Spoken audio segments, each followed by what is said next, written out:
സംസ്ഥാനത്തെ നിരവധി ജില്ലകളിൽ കഴിഞ്ഞ മണിക്കൂറുകളിൽ കനത്ത മഴ ലഭിച്ചു. കോഴിക്കോട്, വയനാട്, കണ്ണൂർ, കാസർഗോഡ് ജില്ലകളിൽ യെല്ലോ അലർട്ടും പ്രഖ്യാപിച്ചു.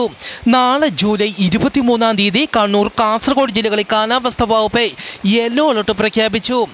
വരും മണിക്കൂറുകളിൽ കേരളത്തിലെ എറണാകുളം, തൃശൂർ ജില്ലകളിലെ ഒറ്റപ്പെട്ടയിടങ്ങളിൽ കനത്ത മഴയ്ക്കും മണിക്കൂറിൽ 50 കിലോമീറ്റർ വരെ വേഗതയിൽ കാറ്റിനും സാധ്യത. വരുന്ന 3 മണിക്കൂർ നേരത്തേക്ക് ഈ ജില്ലകളിൽ ഓറഞ്ച് അലർട്ട് പ്രഖ്യാപിച്ചു. ആലപ്പുഴ, കോട്ടയം, പാലക്കാട്, മലപ്പുറം, കോഴിക്കോട്, കണ്ണൂർ, കാസർഗോഡ് ജില്ലകളിലെ ഒറ്റപ്പെട്ടയിടങ്ങളിൽ ശക്തമായ മഴയ്ക്കും മണിക്കൂറിൽ 40 കിലോമീറ്റർ വരെ വേഗതയിൽ കാറ്റിനും സാധ്യത. പത്തനംതിട്ട, ഇടുക്കി, വയനാട് ജില്ലകളിലെ ഒറ്റപ്പെട്ടയിടങ്ങളിൽ നേരിയ മഴയ്ക്ക് സാധ്യതയുണ്ടെന്നും കാലാവസ്ഥാ വകുപ്പ് അറിയിച്ചു. കേരളത്തിൽ ഇന്നും നാളെയും ഇടിമിന്നലോടുകൂടിയ മഴയ്ക്ക് സാധ്യതയുള്ളതിനാൽ പൊതുജനങ്ങൾ ജാഗ്രത പാലിക്കുക.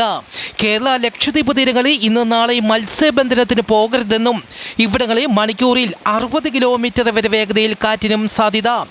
തൃശൂർ ജില്ലയിൽ വീണ്ടും ഭൂകമ്പം. ഇന്നലെ തൃശൂർ പീച്ചി ഡാമിനെ സമീപമുണ്ടായ ഭൂകമ്പത്തിന് പിന്നാലെ ഇന്ന് കാലത്ത് 8:45 വീണ്ടും ഈ പ്രദേശത്തെ സമാനമായ പ്രകമ്പനവും ഇടിമുഴക്കം പോലെ ശബ്ദം കേട്ടതായും നാട്ടുകാർ. ഇന്നലെ ഉണ്ടായ ഭൂകമ്പത്തിൽ 13 വീടുകളിലെ ഭിത്തിക്ക് വിള്ളൽ വീണതായും റിപ്പോർട്ട്.